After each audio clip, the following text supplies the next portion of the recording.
Hello everyone, AGS study point में आपका स्वागत है। आज की इस वीडियो में हम देखेंगे सर्कुलर नहीं कहेंगे, इसको स्क्वायरल सिटिंग अरेंजमेंट है।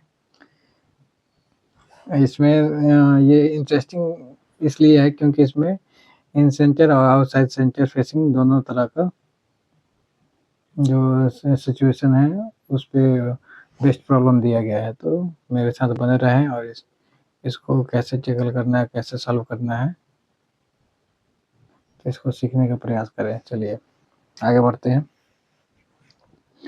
8 लोग हैं ABCD MNOP।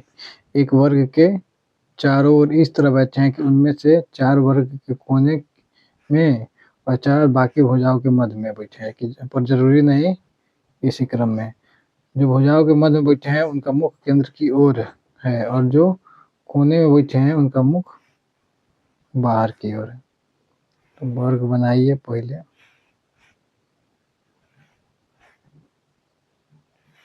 ठीक है, जो कोने में है उनका मुंह बाहर है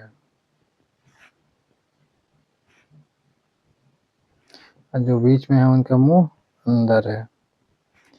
ये याद रखिएगा। याद क्या रखिएगा, इसको तो हम दिखाइए दिए। चलिए 2 गो पोजीशन लेके चला जाए। प्रोजेक्शन कितना लिया जाए? 2 लिया जाए। चलिए एक और ही ड्रॉ कर लेते हैं, बात कहीं फंसेगा तो फिर दिक्कत नहीं होगा। स्क्वायरल थोड़ा ना होके रेक्टेंगुलर हो गया, कोई बात नहीं, इसको हम स्क्वायर समझेंगे। जो कोने पे है वो बाहर देख रहे हैं, जो भुजाओं के मध्य में है वो अंदर देख रहे हैं। ठीक है, अब देख लीजिए, जो बाहर देख रहा है उसके लिए ये हो जाएगा दायां, ये हो जाएगा बायां। ठीक है, जो अंदर देख रहा है उसके लिए ये होगा बायां, ये होगा दायां। कंफ्यूज मत करिएगा। ठीक है, चलिए तो देखते हैं। एक किसी एक भुजा के मध्य में बैठा है। चलिए कलम चेंज कर लिया जाए। कलम कैसा ले लें? चलिए ये भुजा के मध्य में बैठा है। ठीक है, ए और एम के बीच सिर्फ एक व्यक्ति बैठा है।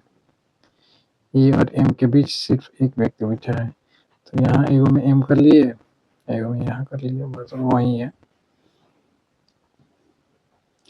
ए बी के दाएं से तीसरे स्थान में बैठा है। बी के दाएं से यहाँ यदि बी को प्लेस करते हैं तो इसका ये दायां हो जाएगा पहला, दूसरा, तीसरा। ठीक है, यहाँ भी कहाँ प्लेस करना होगा तो यहीं पे करना होगा। बी और एन के बीच सिर्फ 3 व्यक्ति बैठे हैं। बी और एन के बीच, तो एन को कहाँ रखना पड़ेगा? यहाँ रखना पड़ेगा। तो 1 2 3 हो जाएगा। चाहे इधर से भी देखें तो 1 2 3 हो जाएगा। तो यहाँ भी बी और एन यहीं पे होगा। सी एन के दाएं से दूसरे स्थान पे है। सी जो है एन के दाएं से दूसरे स्थान पर, तो एन के दाएं से दूसरा, पहला दूसरा, यहाँ सी हो जाएगा, यहाँ भी, यहाँ पे सी हो गया। ओ और सी का मुख एक ही दिशा में है। ओ और सी का मुख एक ही दिशा में है। ओ तो अभी पता नहीं चला कि वो किधर है। चलिए, एम ओ का निकटतम पड़ोसी नहीं है। ओ एम का निकटतम पड़ोसी नहीं है, तो ओ यहाँ नहीं आ सकता। ठीक है, इसमें तो है ही नहीं है। चलिए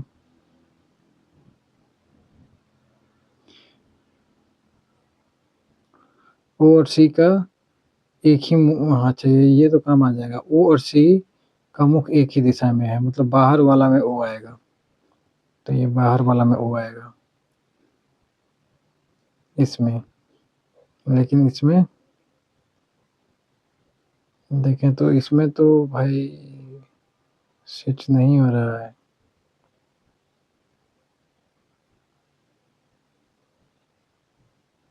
क्योंकि आगे कह रहा है कि एम ओ का निकटतम पड़ोसी नहीं है। तो यहाँ यदि हम ओ को रखेंगे तो ये तो प्रोजेक्शन गलत होगा हमारा, है ना। फिर कह रहा है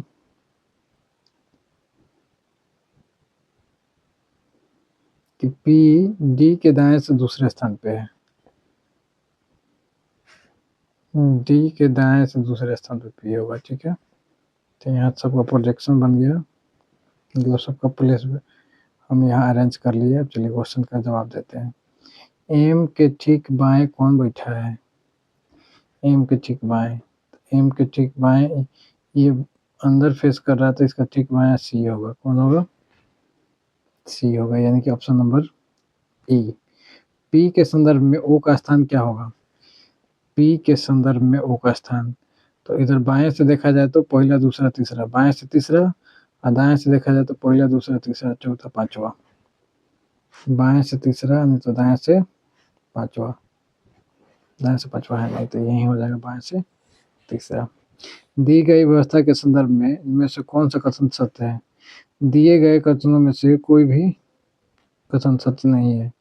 अब यहाँ देखिए ओ और डी के बीच सिर्फ 3 व्यक्ति बैठे हैं, ओ और डी के बीच ना, ये गलत है। डी ए के बाएं से तीसरे स्थान पे है। डी जो है ए के बाएं से, ए के बाएं से पहला दूसरा तीसरा चौथा पांचवा छठा होगा, ये भी नहीं है। कह रहा है कि एम मेज के किसी कोने, एक कोने में बैठा है। एम मेज के कोने में नहीं है, बीच में है, ये भी गलत है। एम पी का निकटतम पड़ोसी है। एम पी का निकटतम पड़ोसी है नहीं। एम या तो सी का निकटतम पड़ोसी होगा ना तो एन का निकटतम पड़ोसी होगा। तो ये चारों गलत है, इसलिए ये ऑप्शन नंबर ए सही हो जाएगा कि दिए हुए कथन में से कोई कथन सही नहीं है। तो बताइए आपको ये वीडियो कैसा लगा। इसी तरह के वीडियो देखने के लिए चैनल को सब्सक्राइब करना ना भूलें। Thank you very much. स्वस्थ रहें, मस्त रहें।